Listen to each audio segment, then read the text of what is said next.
Welcome back, everybody. Today we're here to talk about The Walking Dead Season 10 because Angela Kang just had an interview with Entertainment Weekly where she talked about the Whisper War and what we can expect in Season 10 and the Whispers in general and, the themes in Season 10. So we're going to break down the trailer and talk about everything that we know now about Season 10. If you are a fan of The Walking Dead, be sure to hit the subscribe button because the trailer is dropping this week and we're getting a ton of information throughout the week, as you can see, so be sure to subscribe to be kept up to date with anything new we get. But with that being said, let's get into this interview. So we're gonna get into this interview with Entertainment Weekly talking about The Walking Dead Season 10. Maybe later on this week, like maybe Wednesday-ish or Thursday. I think Thursday we're gonna get like a teaser trailer, and then Friday is Comic-Con, so we're gonna get the full trailer. Maybe we get some first look photos later on this week, maybe tomorrow or the next day, but I'm very excited for Season 10. Let me know if you guys are too, but let's get into this interview. The first question is, let's start with the basics in terms of time frame. When are we picking up with Season 10? We left with a huge snowstorm. How much time are we looking at in terms of passing between Seasons 9 and 10? And Angela said, we're passing a few months probably. I feel like we mark time on the show based on the children. We see Rosita pretty heavily pregnant at the end of last year, and I'll say that the state has changed. A little time has passed.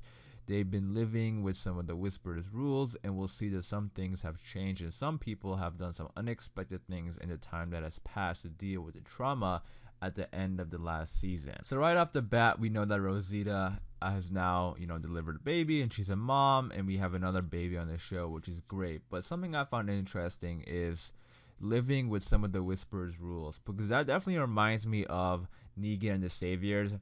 After Negan killed Glenn and Abraham, they lived under Negan's rules and they were kind of scared, and they, some people were unhappy, but ultimately they did live under Negan's rules. So this definitely reminds me of that. Now we know the Whisper War is going to be kicking off pretty early because of there was some set photos going around of Alpha and Beta near Alexandria, and there was like a smoke, and it looks like there was like a battle there basically.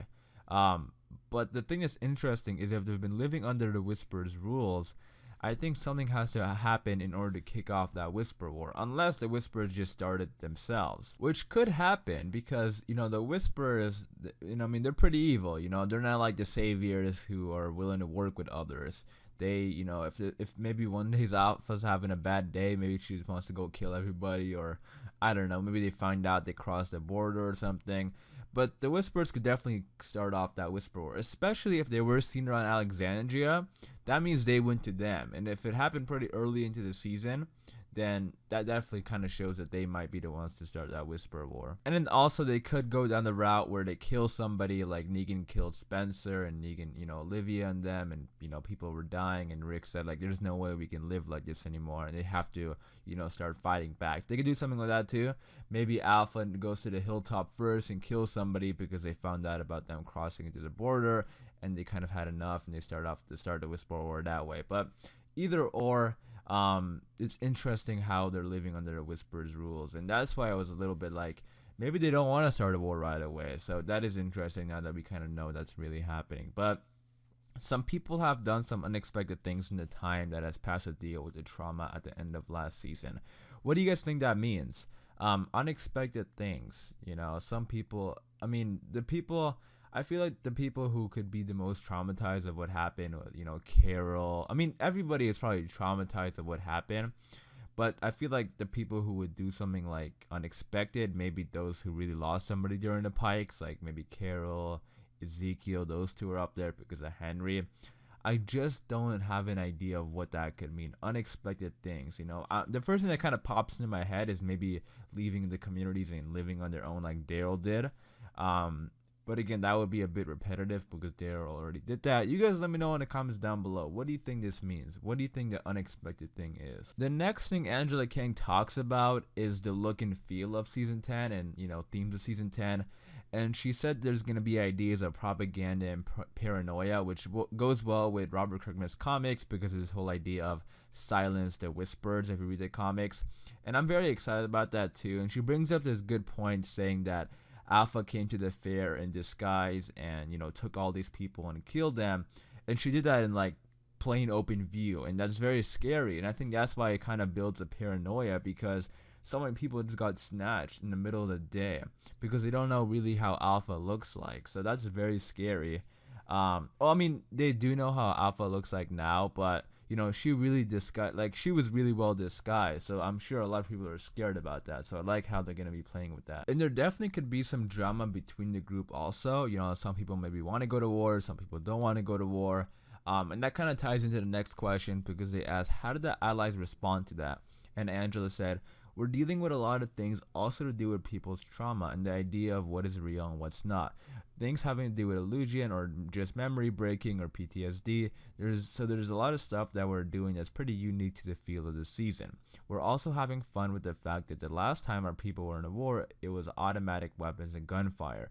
But we're just not really into that period of time anymore. So we're working on some battle stuff that is unlike anything we've seen before on the show, which I'm super excited about. Director and executive producer Greg Nicotero has been in some rehearsals for some stuff we're about to shoot that I think is pretty cool. That's some of the stuff that look-wise, feel-wise is unique to the start of season 10. So right there at the end where she said at the start of season 10, that kind of tells us that it's going to be, picking up with the Whisper War. And I also like how she said that it's not going to be automatic gunfire and stuff like that. They're going to find unique ways to fight, which I'm very, very excited about because this is not going to be the exact same thing as All Out War. And I'm happy they're doing it a different way because All Out War was only 2 seasons ago. So it definitely would have seemed repetitive if they just pick up a bunch of guns and they go to the Whisper camp. The Whisperers don't really have a camp. They move around. But if they just pick up a bunch of guns and go kill the Whisperers, that'll definitely seem, a little too much like the All Out War. And also, I think that's why this season has been so successful. Or season 9 and season 10 hopefully as well. And Angela Kang as a showrunner has been so successful for fans and critics because they've clearly been listening to fans. And I remember back in season 8 and people were always saying like, how do they have so many bullets and ammo? Yes, they do make some. We saw that at the at the sanctuary, but still, like this deep into the apocalypse, stuff should start being more scarce. And I'm happy they, made the move, not using guns as much, but other weapons like swords and just stuff they find around, especially after that 6-year time jump, because now stuff are definitely more scarce. So I'm happy they made that, they brought that onto the show because it definitely adds a layer of realism to it, which is always good, I think, for The Walking Dead. And I think that's why, I just like how they've been listening to fans, and I'm so excited to see what else they have. Not even cars anymore. They stopped using cars that much also, and they use like horses and carriages right from the first episode of season 9 when they went to Washington. I remember they were on horses and carriages. So that's what I mean. They've been listening to fans, which is great. And the last thing I want to talk about is Alpha and Beta themselves, because the next question has to do with, them as characters and, what I was talking about earlier about not passing to their land. So they said, the question was, you mentioned the Whisperers who obviously passed that ultimatum about not passing through their land in a very emphatic fashion. What can you say about them specifically in season 10? And then Angela Kang responded by saying, we'll be telling more of their side of the story in season 10. We will get some interesting backstory and some more insight into some more characters within that group.